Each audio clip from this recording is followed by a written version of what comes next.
Hey, what's up everybody? Here to talk to you about UFC 260, which features Stipe Miocic versus Francis, the man with cannons for hands, Ngannou. This fight's going to be for the World Heavyweight Championship of the world, as well as the title for baddest man on the planet. So getting into this one, before we get into the main event, I want to talk about some of the events surrounding UFC 260. First of all, this was supposed to be a double championship headliner featuring Brian Ortega versus Alexander Volkanovski for the featherweight championship, which was Max Holloway's old title, but we're not going to talk about that. But unfortunately, due to COVID-19 issues, that fight's been canceled and it's probably going to be rescheduled for another date. But that being said, there's still a lot to talk about on this card. Like for instance, Sugar Sean O'Malley, the undefeated 12-1 Sugar Sean O'Malley making his return to the UFC. So we've seen O'Malley have a knockout of the year contender last year, and we also saw him have that rough loss with Chito Vera, which ended with him re-injuring his ankle, which he's had problems with in the past. So that's going to be a big factor. I feel like maybe he needs to adjust his game a little bit, maybe add some extra physical therapy to deal with it, who knows. But I'm looking to see what he brings to the table against a formidable opponent. And O'Malley will be coming back to fight Thomas Almeida, and I don't know much about Thomas, to be honest with you, but from what I've seen, he is game. He does take a lot of damage. It's not going to take anything light to put him out, but his defense is a little choppy. It could use some improvement. And with his opponent being O'Malley, I definitely look to see Sean take advantage of that. But Sean's going to have to be sharp as well. So he's going to have to be able to pull out a win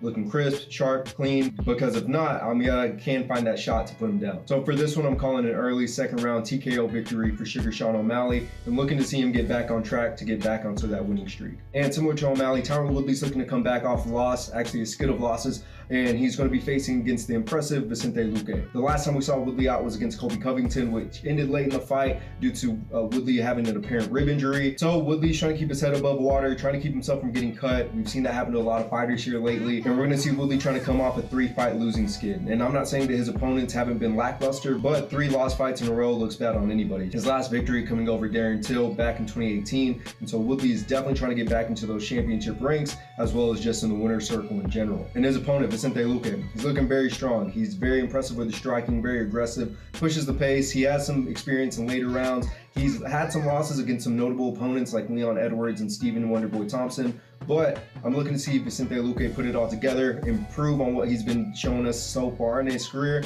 and be able to take out Tyron Woodley. Luque has been trying to build some consistent momentum for himself, and Woodley is arguably his most noticeable opponent to date. So a win, a dominant win over Woodley can definitely put him on the map, definitely get people talking about him, and catapult his career forward to maybe even get into a title shot amongst all these other welterweights that are heating up right now. And to be honest, I like Luque's fighting style. I mean, he has a badass stand-up mentality. He has a presence, a dominant presence on the ground. You're not just going to get him on the ground and overwhelm him. And he finds ways early in the fight, quick in the fight, to overwhelm you. You know, he waits for his windows. He doesn't need a big window. You give him a slight shot, he's going to take it. So yeah, like I said, Woodley definitely needs a win, but Luque just seems too impressive right now. I look to see him make even more improvements, usher Woodley out the door, and unfortunately, it's a harsh reminder of how quick the tides turn in this sport. So that being said, I look to see Vicente finishing Tyron Woodley in the 3rd round via TKO. Alright, so let's get into this main event. So the Clash of the Titans, the baddest man on the planet, the world heavyweight champion of the world in the UFC, probably one of the most coveted titles in combat sports. So both these guys have had their share of wins, amazing moments, highlight finishes, as well as their losses. Their perseverance, their wills have been tested. Both of these guys are very experienced, and they both play to their strengths very, very well. So looking at these two and the types of opponents they face and how their skills have developed, we see some major differences as well as how they progressed, and even looking back at how the first fight went when these two first met. So when it comes to these two, I'm looking to see both of them play to their strengths. I don't see much of a big difference. You know, I don't expect to see Francis Ngannou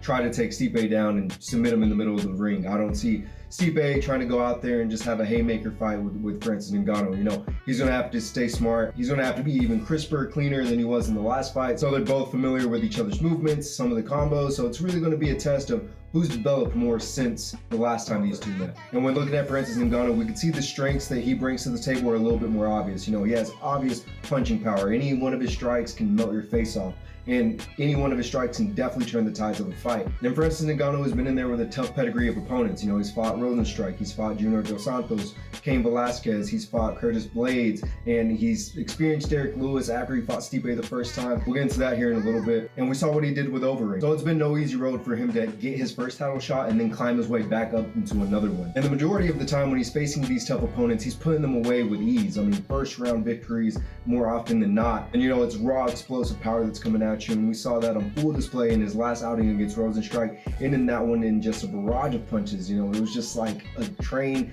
nailing a car that was stuck on the railroad tracks. It was just brutal. And on the other side, Stipe, he's had his hands full in his list of tough opponents as well. He's fought Verdum in his backyard of Brazil. He's fought Junior Dos Santos. He fought DC 3 times. And Stipe's fought Overeem as well. And these guys have had a lot of similar opponents aside from DC maybe being the only difference in Stipe's scenario. But the way that Stipe's fought these opponents has been very smart. You know, he's been tactical with how he's gone about it. Sometimes he had to throw caution to the wind and become a little bit more of a brawl. And, you know, he was game for it though. You know, he knew what it was going to take to get those wins. He knew what it was going to take to go late into those rounds to finish the fight whenever he was tired, you know, whenever those championship rounds come into play. So when you're looking at the last time these two guys fought, you know, Ngannou was going on a tear through the heavyweight division, and Stipe was still trying to get himself into contention to be, you know, building his legacy as a champion.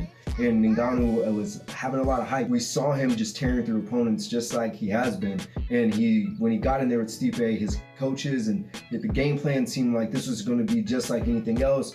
Go in there, finish him, knock him out, leave that ring with the belt. No big deal, right? So I remember watching the first fight and was like, oh man, you know, Stipe does have his hands full with Francis Ngannou. But what we expected and what we saw and how it developed, you know, after the first round, we saw Ngannou start to gas. And then later in the fight, you know, we saw his threatening punches that could just smack somebody's face off start to wither down. You know, you didn't see the energy from him.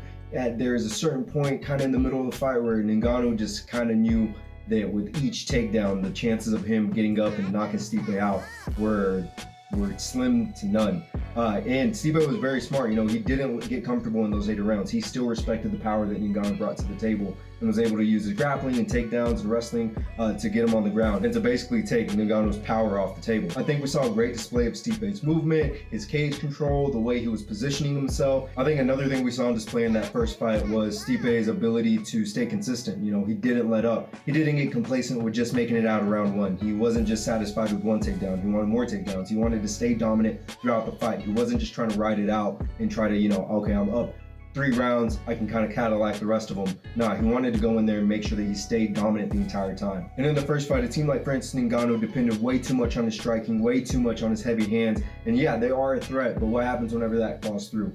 And he didn't really have a backup plan, and especially whenever he got taken down again and again, you saw that look in his eyes. It was kind of just like, man, what am I doing here? What's going on? And you know, it sucks. I mean, if you haven't been in that position, it definitely does suck. What kind of sucks the most is that for the most part, those punches on the ground that Stipe was landing while he was staying dominant, most of the time they aren't going to knock you out with just one clean punch. But with those small punches that are just grinded out punches, constant pressure, just those touches that just hurt enough that you're just like, this sucks, my life sucks right now.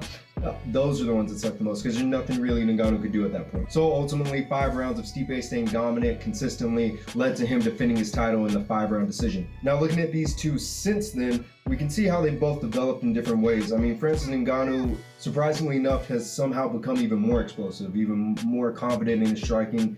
I do think the loss to Stipe was a wake-up call for Ngannou. I think it kind of stuck with him longer, and you could tell that was even more so whenever his next fight out after fighting Stipe the first time was against Derek Lewis, where everybody thought this was going to be a big firework, like cannonball fight, and it just wasn't the banger show that we were all expecting. And I think it was because he was trying to keep his gas tank intact. I think he was thinking about, man, what if I do end up in a bad spot again? What if I end up getting rocked? What if I end up on the ground? What happens then? And you could tell the hesitation was there from both of them. It was kind of harder for Ngannou to engage. I think we were all expecting whenever he steps in the cage, we're expecting quick, fast-paced action. After that fight with Stipe and then the fight with Derek Lewis, I think he got his mind right. I think he realized that, you know, I do need to work on some cardio. I do need to work on other things in bad positions aside from just relying on my heavy hands. And I think once he got over the hype that he was feeling about having the hardest punch on the planet and stuff like that, it kind of humbled him and opened his eyes to things that he needed to improve on, and without forgetting about his strengths. You know, don't forget about the thing that got you where you are. That being said, since he's fought Stipe and lost to Derek Lewis, we haven't seen Ngannou push to that limit that he was against with Stipe. You know, we haven't seen him in those late rounds. We haven't seen him in those championship rounds. Well, I mean, and it's kind of really no fault to his own, right? You should play to your strengths. If you can melt somebody's face off in one round, why not? You know you're there to get a win. So we can't really blame him that he's running through people in one round, less than a minute on some occasions. You know, why risk your record and why risk the position that you're in going for takedowns and trying to wrestle and trying to stay in dominant grappling positions when that's not what got you there. That stuff, hopefully in his favor, is he's working on that in the gym with his teammates, constantly trying to improve on that in case he ends up in those positions. So I see that being a big factor if this fight makes it into the later rounds. He went on to say earlier this week that he never was able to connect fully with Stipe, and not saying that he didn't hit Stipe a few times with some clean shots that would have put out most people, but that he wasn't able to connect that with that combo that would have just ended the fight. And he ended that statement with even saying he shouldn't be counting on just one shot. So I think that's shown a lot of how he's matured and how he's developed as a fighter, as well as an athlete that has a mentality to attack problems from different angles. And moving on to Stipe, he's also had his hands full since the last time these two met, mostly with DC. He's fought DC 3 times since the last time he fought Ngannou, and DC is a definitely different fighter from Ngannou. You know, he doesn't fight the same as Ngannou, he's not the same height, he's not the same build, and I'll honestly say that any of the fights that Stipe's had with DC seemed much, much harder than how it was the first time he fought Ngannou. And although Stipe lost the first time that him and DC met, he stayed determined. You know, he stayed honest with himself and said, you know what, I got caught with a shot. Wasn't something he saw coming, and he wanted his rematch. He was determined to get it. We saw his determination, we saw his perseverance with it, and eventually he got his rematch and was able to open DC up with those body shots. You know, it was laying to the round. I remember watching the fight and was like, man, I don't see Stipe coming out with this one, man. It just didn't seem to be adding up. And I remember he hit DC in the body with just one clean shot while he was coming in, and DC's own momentum seemed like it went against him, and that's just what shifted the fight. You know, he was able to stay consistent with it and listen to his coaches, trust his coaches to see that opening, and was ultimately able to regain his title. And then the third time he fought DC, I mean, we saw a very close back and forth, definitely obviously the closest matchup that these two have had in the trilogy fight. And you know, Stipe was getting caught with some shots that would have put most people away, and you know, fighting someone that's knocked you out before, I can't imagine what that mentality must be like going into that fight. He was able to overcome that and taking over in the later rounds. And it was a really good testament to Stipe's cardio and his ability to stay constant. You know, we see Francis Ngannou at 100% all the time. You know, whenever he comes out there, he's full flooring the gas pedal. With Stipe, we see him kind of accelerate, see what it's like, stay there for a little bit, push his opponent to the next level, push him to the next level, and see who's going to give first. I believe also whenever he was fighting DC in the preparation for it, Stipe went into an all vegan or vegetarian diet. I'm not sure which one, but it completely changed the way he looked. I mean, to me, he looks younger. He looks like he's fresher, he looks like he's moving better, everything seems like it's going easier for him. You know, he seems more lively, especially when he's fighting. It doesn't seem to take that much out of him whenever he has to do his weight cut, and it's definitely been an interesting factor to see how nutrition plays a big part in how Stipe preps for his fights. So looking at what's going to happen on Saturday night, I don't think that Francis Ngannou has gotten that experience to improve anything from the last time that these two met. Yeah, I mean, he's definitely had more confidence in his striking. I'm sure he's been working on the takedown defense. I'm sure he's been working on getting back up whenever he's on the ground and grappling a little bit. But cardio is a big thing for me. You know, his punches went from being like, yeah,